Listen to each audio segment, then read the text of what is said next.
Media network oduu guyyaa irraa qindeeffanneesinitti maansara isabaatiin. Oduu keenya jalqabaatiin paartiin koongirensii federaalaa Oromoo gaagama siyaasaa Itoophiyaa furuuf mootummaan ce'umsaa akka hundaa'u yaada dhiyeesse. Paartiin Profeesar Mararaa Guddinaatiin hoogganamu koongirensiin federaalaa Oromoo Itoophiyaa dhangala'aa dhiigaa fi wal fixiinsa irraa akkasumas gaanfa Afrikaan kurama siyaasaa irraa baraaruuf mootummaa yeroo kan hooggansa nam tokko qaamota hunda biratti fudhatamummaa qabu turtii baatii 3 hamma 6 keessatti tarkaanfilee barbaachisan fudhachuun biyya tasgabbeessuu fi hojmaata kallattii siyaasaa qopheessuu akka hundaa'u itti fufiinsaanis ammoo mootummaa ce'umsaa baatii 18f turum qaama hunda hirmaachisuun ijaaramee akka biyya ceesisuu yaada dhiyeessee jira.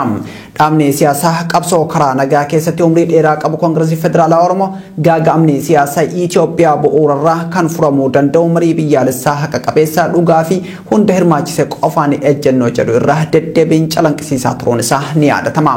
Gabaasa guutuun akka itti aanutti dhiyaata. Dhaabni siyaasaa qabsoo karaa nagaa keessatti umrii dheeraa qabu koongirensii federaalaa Oromoo ibsa onkoloolessa 15 bara 2014 baaseen gaaga'amni siyaasaa Itoophiyaa kan furamuu danda'u marii biyyaalessaa haqa qabeessaa dhugaa fi hunda hirmaachise qofaan jechuu kan yaadachiise wayita ta'um ibsa sadaasa 15 bara 2014 baaseen biyyattiin qarqara diigamuutti dhiibamaa jiraachuu hordofeem paartiin biyya bulchaa jiru adeemsa kana akka sirreessuuf gaafachaa turrollee tarkaanfii qabatamaa fudhachuu dhabuu isaatiin Itoophiyaan sadarkaa yaaddessaa irra geessee jirti jechuun ibse.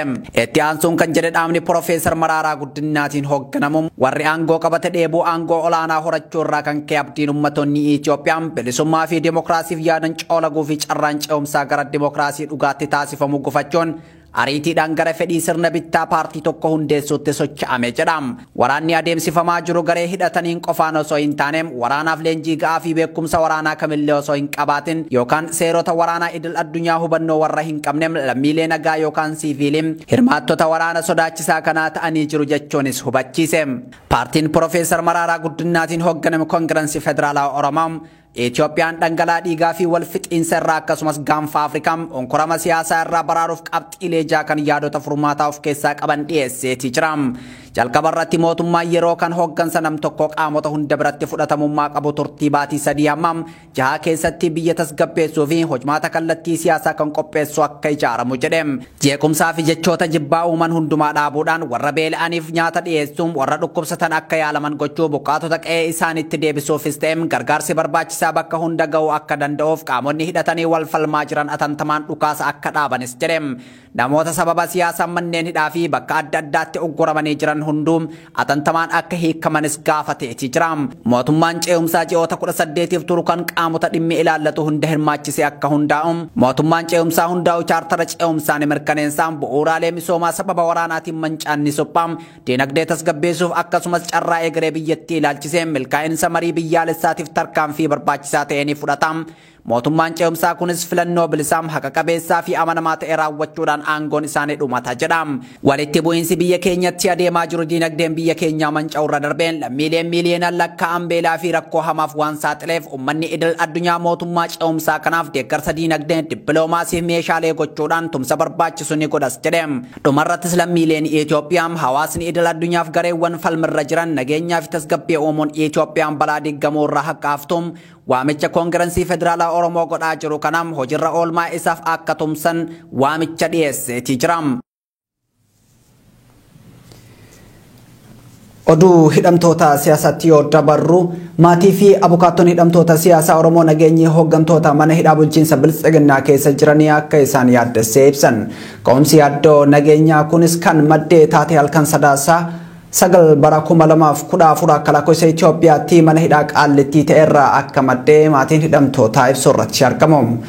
Yeroo siyaasni biyya akka malee yaaddesse kanatti eegumsi guddaan hidhamtoota siyaasaa kanneeniif akka taasifamus dhaamamaati jira.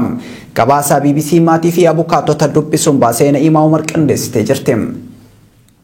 Hidhamtoota siyaasaa Oromoo ajjeechaa artistii Haacaaluu Hundeessaa booda dabaan hidhamanii waggaa tokko oliif murtii haqaa malee dararamaa jiran yeroo biyyi waraanarra jirtu kanatti haalli nageenyaa isaanii haalaan akka isaan yaaddesse himu maatii fi abokaattonni hidhamtoota. Haati warraa obbo Baqqalaa Garbaa aadde Hannaa Raggaasaa dhimma kanarratti gaaffii fi deebii BBC waliin taasisaniin mana hidhaa Qaallittii kan jiran abbaa warraa isaanii fi obbo Jawaar Mohammad dabalatee nageenya hidhamtoota kaanii irratti yaaddoo akka qaban himu. Ka'umsi yaaddoo nageenya hidhamtoota kun ammoo taatee 9/2014 akka lakkoofsa Itoophiyaatti galgala keessaa naannoo sa'aatii 2:40 irratti namoonni eenyummaan isaanii hin beekamne konkolaataa lamaan dhaqanii mana hidhaa Qaallittii erga seenaniin booda iddoo obbo Jawaar faan itti hidhaman gaafatan jedhu mana hidhaa Qaallittiitti ta'erraa akka maddus dubbatani. Akka aadde Hannaan jedhanitti 9/2014 galgala keessa naannoo sa'aatii 2:40 irratti namoonni eenyummaan isaanii hin beekamne konkolaataa lamaan dhaqanii mana hidhaa Qaallittii erga seenaniin booda iddoo obbo Jawaar faan itti hidhaman gaafatan jedhu galgala sa'aatii 2:40 irratti namoota makiinaa lamaan dhaqaniitu mana hidhaa Qaallittii ol seene.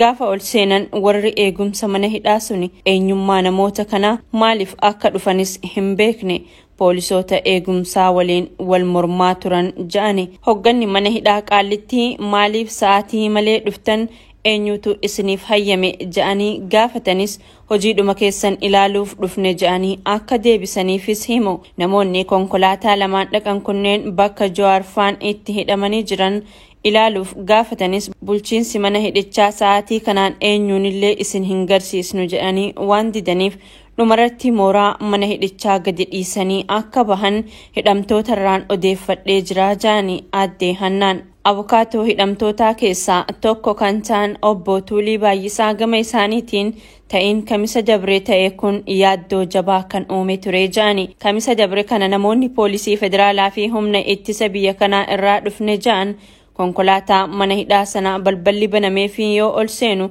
konkolaatichumaan hordofanii gara mooraa seenanii. Akkuma seenaniinis ammoo Jawaar faan eessatti hidhaman jedhanii waardiyyoota gaafatanii jedhani. Yeroo sanitti hoggansa mana hidhichaa fi qaamolee alaa dhufan kana gidduutti mormiin uumamee akka turee fi haalli akkanaa ammaan dura uumamee akka hin beeknellee himu obbo Tuuliin. Manni hidhaa sun mataan isaatu bakka eegumsa olaanaa jala jirudha.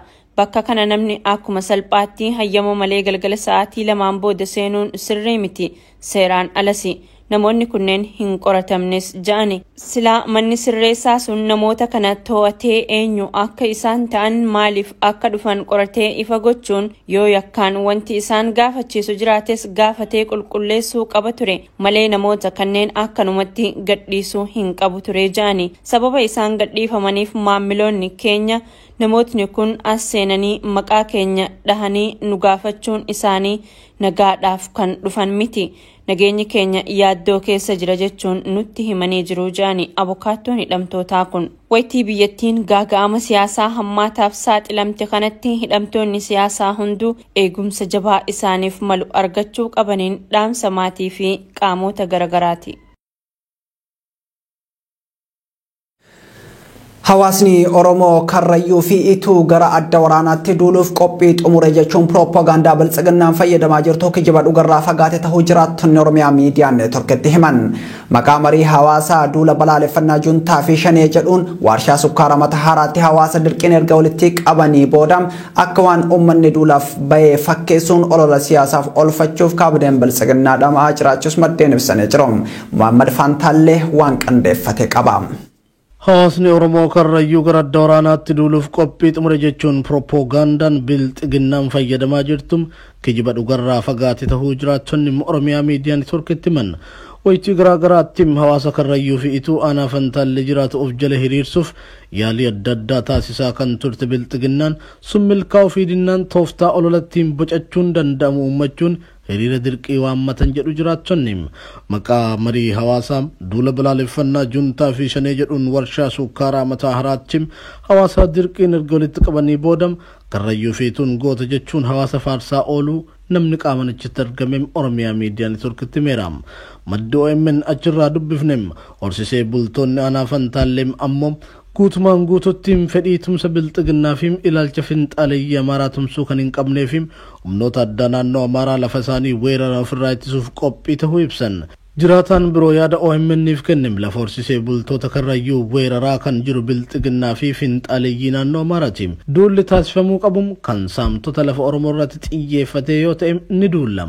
Kan sanaa achi diina nu ajjeesu gargaaruuf wayittiin itti duullu hin qabnu jechuun olola kaadiree bilxiginnaa balaaleffatee jira.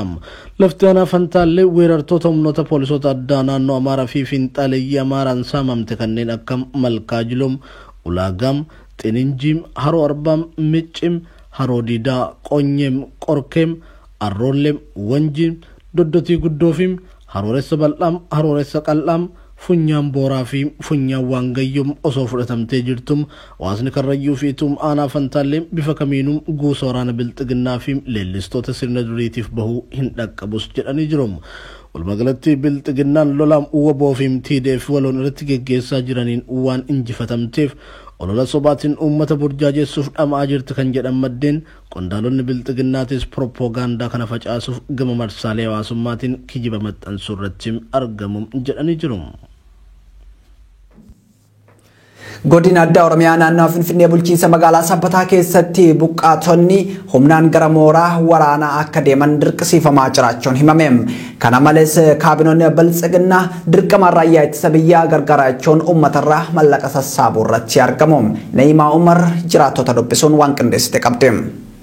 Godina addaa Oromiyaa naannoo Finfinnee bulchiinsa magaalaa Sabbataa keessatti buqqaatonni humnaan gara mooraa waraanaa akka deeman dirqisiifamaa jiraachuun himame. Magaalaa Sabbataa keessatti iddoowwan buqqaatonni kun itti qubatanii jiranitti torbee dabreerraa jalqabee namoonni tokkolleen gara hojii isaa osoo hin taane gara mooraa waraanaa akka deeman jechuun qaamonni sirnichaa dirqisiisuun dararaa jiraachuu maddeen himanii jiru. Kana malees ganda buqqaatota kanaatti dabballoonni mootummaa ramadamanii gargaarsa raayyaa ittisa biyyaatiif jechuun maallaqa humnaa olii qubattoota irraa guuraa kan turan yoo ta'u namni tokko galii ofii isaatii dalagatee argatu ol gaafatamaa turuu hima.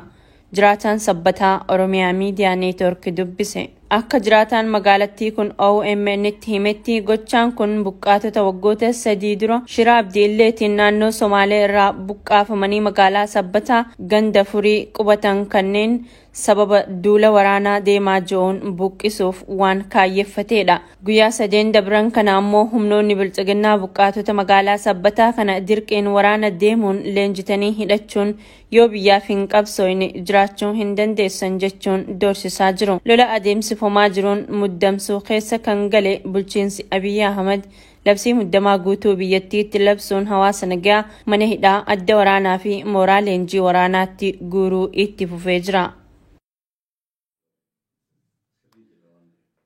Oduu waraanaatti yoo darbinu waraanni bilisummaa Oromoo zoonii kibbaa humna haaraa leenjisaa ture eebbisiisuun bobbaase. Waraanni bilisummaa Oromoo dirree kibbaa Cibraa Soddon Booroo humna haaraa leenjisaa ture eebbisuun bobbaaseetee jira. Sirna eebba jajjabee kana irratti hoogganaan waraana bilisummaa Oromoo Cibraa Soddon Booroo liiban gurraacha uffata aadaatiin faayame kan mul'ate yoo ta'u haasaa taasiseenis ummata Oromoo achitti baheen baga guyyaa kana geettan jedheeti jira. Sirna eebbaa kanarratti hooggantoota waraana bilisummaa Oromoo Cibraa Odaa Doolaa fi Cibraa Laga Dambii dabalatee hawaasni baay'een argamaniiti jiru. Waraanni bilisummaa Oromoo addootii waraanaa kibbaa giddu galeessaa fi lixaatti yeroo garaagaraatti humna waraanaa danuu leenjisuun eebbisee dirqama itti kennuun bobbaasaa turuu isaa gabaasaa turuun keenya ni yaadatama. Sochii waraana sirna bilisiginnaa wajjin taasisaa jiruunis olaantummaa waraanaa gonfataa jiraachuu kan ibsaa ture. Waraanni bilisummaa Oromoo lafa to'atee fi bilisa baasee irratti caasaa bulchiinsaa diriirsuu fi hawaasa haasaa bilisummaa taasisuu irratti argama. Ajajaan olaanaa waraana bilisummaa Oromoo Marroo Dirribaan godina Qeellam Wallaggaatti kan argamtu aanaa Gidaamii fi godina Wallagga Lixaa keessatti kan argamtu aanaa Beekii deemuun uummata wajjin marii kan taasise yoo ta'u uummanni bilisummaa fi nageenya argate akka teeksoo dhaameefii jira. Ajajaan waliigalaa waraana Itoophiyaa fi ministeera muummee Itoophiyaa kan ta'an Abiy Ahmed qaamaan adda waraanaatti argamee waraana hooggana jechuun imaluu isaa hordofee yaadonni garaagaraa xiinxaltootaa fi dhaabbilee dhimma walitti bu'iinsaa qorataniin kennamaati jira. Dhaabbata dhimma walitti bu'iinsaa qoratu International Crisis Group itti gaafataman damee Afrikaa Moorez Mutaayigam hayyuu seeraa fi xiinxalaa siyaasaa Dr. Adam Kaasee dabalatee qaamoleen garaagaraa ministeerri muummee Itoophiyaa Abiy Ahmad qaamaan adda waraanaatti argamee waraana hoogganuuf imaluun isaa waraanni Itoophiyaa sadarkaa maal irra akka gahe mul'isa jechuurratti argamu. Guutuun gabaasicha itti aanee dhiyaata. ኢትዮጵያን የመታደግ ኢትዮጵያን የማኩራት የተሰጠንን ሚሽን በአጭር የመፈጸም ብቃት Ajajaan waliigalaa waraana Itoophiyaa fi ministeerri muummee Itoophiyaa Abiy Ahmad qaamaan adda waraanaatti argamee waraana hooggana jechuun imaluu isaa hordofee yaaddoo fi yaadonni garaagaraa xiinxaltootaa fi dhaabbilee dhimma walitti bu'iinsaa qorataniin kennamaatii jira.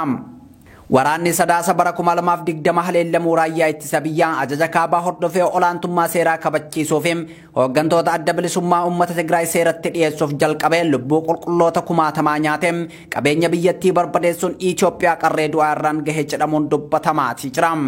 Duulli olaantummaa seeraa kabachiisuuf duulameen olaantummaa seeraa kabachiisuu irraa gara biyya diigumsa irraa baraaruutti ce'uun muummee ministeera biyyattii dabalatee lolamaati jira. Hoogganaan waliigalaa waraana Itoophiyaa Abiy Ahmad kan waraanni fakkeenya azaabaati jechuun waltajjii badhaasa Noobeelii nagaa irratti dubbatee ture. Adda waraanaatti argamee waraana hooggana jechuun hojii mootummaa itti aanaa isaa Dammaqaa Mokkonnanitti dabarsuun imaleetii jira. Imala Abiy Ahmad kana hordofuun hayyoonni dhimma walitti bu'iinsaa qoratanii fi xiinxaltoonni siyaasaa fi waraanaa yaaddoo qaban ibsa. Dhaabbata dhimma walitti bu'iinsaa qoratu International Crisis Group ittiin gaafatamaan damee Afrikaa Moorez Mutaayigam ministeerri muummee Itoophiyaa Abiy Ahmad qaamaan adda waraanaatti argamee waraana hoogganuuf imaluun isaa waraanni Itoophiyaa sadarkaa maal irra akka gahe mul'isa jechuun ibse. Seenaa Itoophiyaa keessatti hooggantoonni gara adda waraanaa imaluu fi uummata biyyattii waraanaaf ijaaruun isaanii beekamaadha. Ta'us duulli dhiheenyaa kun dinqisiisaadha. Tarkaanfiin kun ammoo muddama siyaasaa jiru kan hammeessuudha. Gareen lachuu waraanaan injifannoo goonfachuuf karoorfachuu isaanii mul'isa. Ta'us waraanni gara magaalaa guddoo biyyattiitti dhiyaachuu hordofee hooggantoonni Itoophiyaa mariif taa'uu danda'u jedhee yaada jechuun ibsa. Gaafatamaan International Crisis Group damee Afrikaa Moorez Mutaayigam biyya Neezerlaandiitti hayyuun seeraa fi xiinxalaan siyaasaa Dr. Adam Kaasee gama isaaniitiin Dr. Abiy Ahmad gara adda waraanaa imaluun isaanii yaalii araaraa gamtaan Afrikaa fi United Statesin taasifamaa ture bu'a qabeessa ta'uu dhabuu isaa mul'isa yoo jedhan saayintistiin siyaasaa hayyuun dhimma walitti bu'iinsaa fi pirezidaantiin Pan Africa Forum Dr. David Matsangam sababa mootummaan Itoophiyaa jaarsummaatti hin amanneef yaaliin giddu lixiinsa gamtaa Afrikaa bu'a qabeessa hin taane jechuun barreesse. Gama biraan imala Abiy Ahmadii fi hojii muummee ministeeraa Dammaqaa Mokkonnan fudhachuu hordofee yaadonni garaagaraa fuula miidiyaa hawaasaa irra naanna'aatii jiru. Namoonni garaagaraa adeemsa kana fonqolcha aangootiin wal qabsiisanii dubbataatii jiru. Bakkeewwan ijoo bulchiinsa biyyattii kanneen akka muummicha ministeeraa, ministeera dhimma alaa, pirezidaantii fi tika biyyaalessaa bilisiginnaa Amaaraa harka galuu hordofee shakkiin fonqolcha aangoo jedhu hawaasa keessatti uumameetii jira.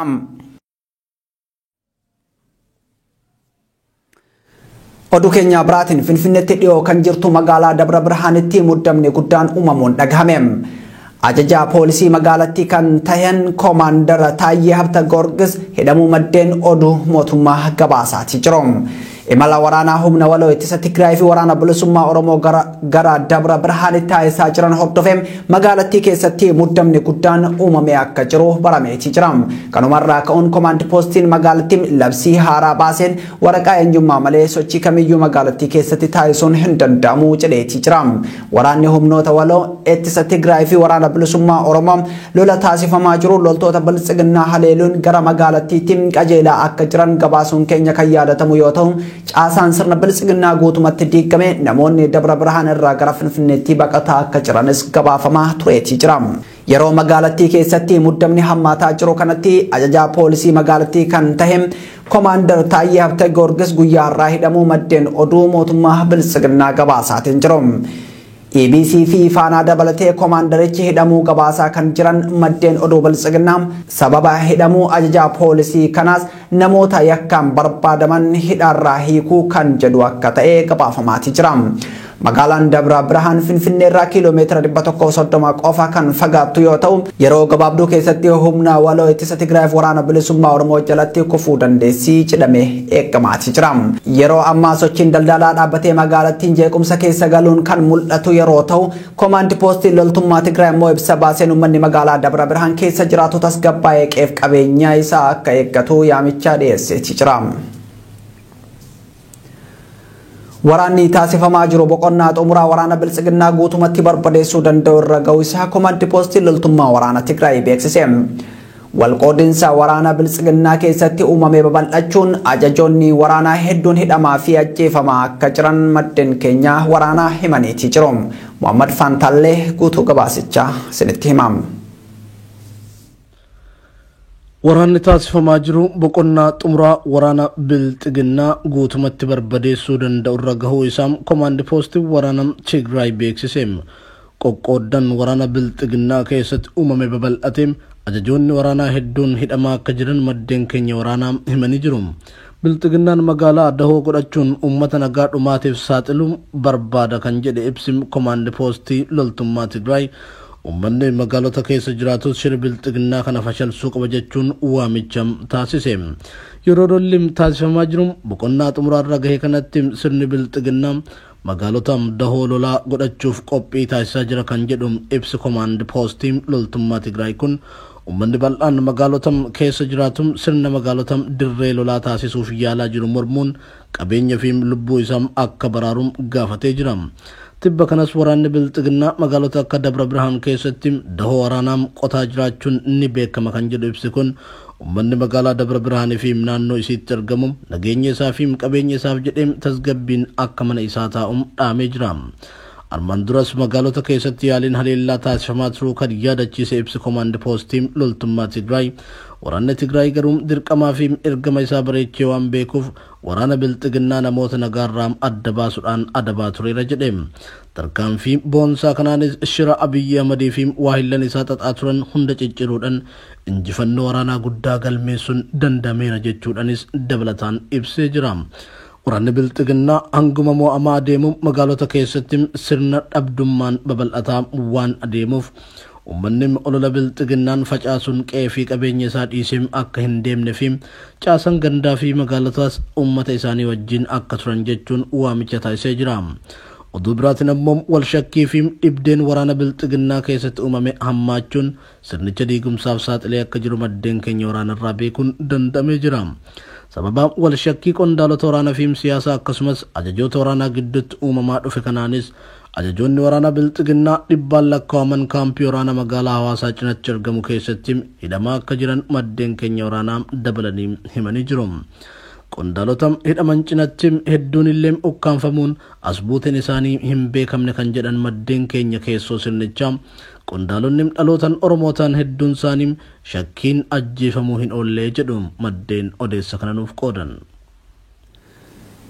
Oduu biraatiin barreessaan olaanaan dhaabbata biyyoota gamtoomanii Antooniyoo Guterres waraanni Itoophiyaa tantamaan dhaabbachuu akka qabu yaamicha dhiyeesse. Guterres waliigaltee nageenya Revolution Armed Force of Colombia wajjin mallatteeffame ganna shanaffaa isaa yaadachuuf Kolombiyaa daawwachaa kan jiran yoo ta'u mootummaan Itoophiyaas fakkeenya kana hordofuu akka qabu gaafatanii jiru. Adeemsi nageenyaas Kolombiyaa keessa jiru waan hawwateef qaamoleen waraana Itoophiyaa keessatti adeemaa jiru deeggaran haalduree tokko malee saffisan dhukaasaa dhaabanii biyyattii akka badirraa baraaran yaamicha dhiyeessa jechuun gaafatanii jiru. Oduu keenya xumuraatiin Itoophiyaan dippiloomaatonni Ayirlaand afur atantamaan Finfinnee keessaa akka ba'an beeksisuu ministeerri dhimma alaa Ayirlaand Saayimon Koovin ibsanii jiru. Dhimmi waraana Itoophiyaa ajandaa mana maree nageenya UN akka ta'uuf kan socho'aa turte Ayirlaand dippiloomaatota ishii kan embaasii Finfinnee keessa hojjetan 6 keessaa 4 biyya gadhiisanii akka ba'an karaa ministeera dhimma alaatiin Itoophiyaan beeksifte. Tarkaanfii kana kan fudhatteef Itoophiyaan sababa Ayirlaand waraana kaaba Itoophiyaa fi rakkoo namoomaa mudatu wal qabateem ejjennoo ishii ibsiteef jechuun waajirri ministeera dhimma alaa Ayirlaand beeksiseeti jira.